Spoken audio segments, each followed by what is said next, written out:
qerin. Tani, një qytetar digital shkruan këtu se shpreh çudin se pse opozita flet për një shofer apo agent të thjesht policie dhe mbasi e vërteta është krejt tjetër, lidhur me Muçi Shaljanin.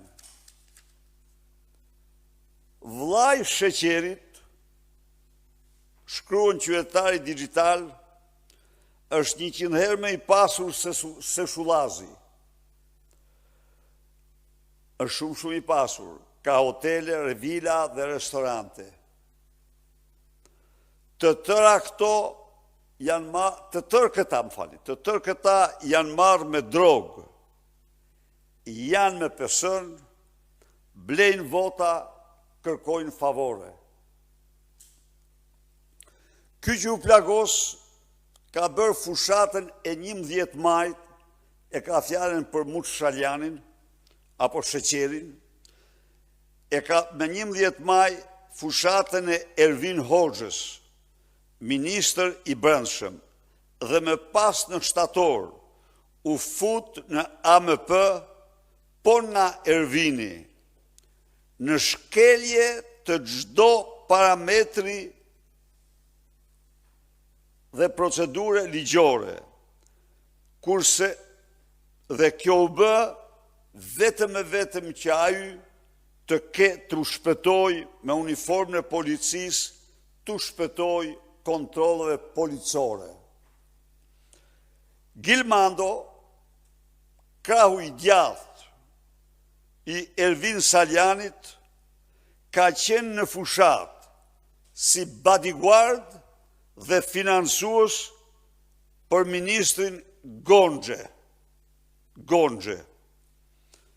Çuni xhajës së këtij që u plagos është Erges Sheqeri, drejtori i IKMT-s, ky që prish lokalet.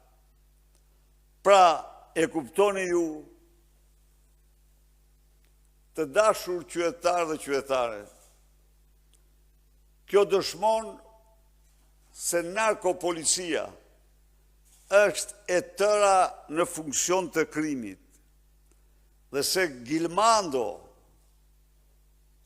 Dani dhe Mustafa Sheqeri apo Muç Shaljani ishin lejtnant kryesor të ministrave të kabinetit të Ramaduros, Ervin Hoxhës dhe Blendi Gonxhës.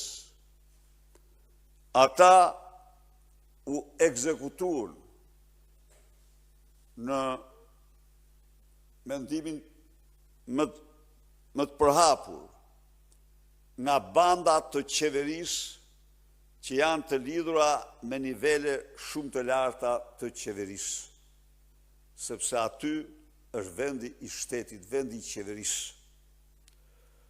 Këto kisha lidhur me këtë çështje.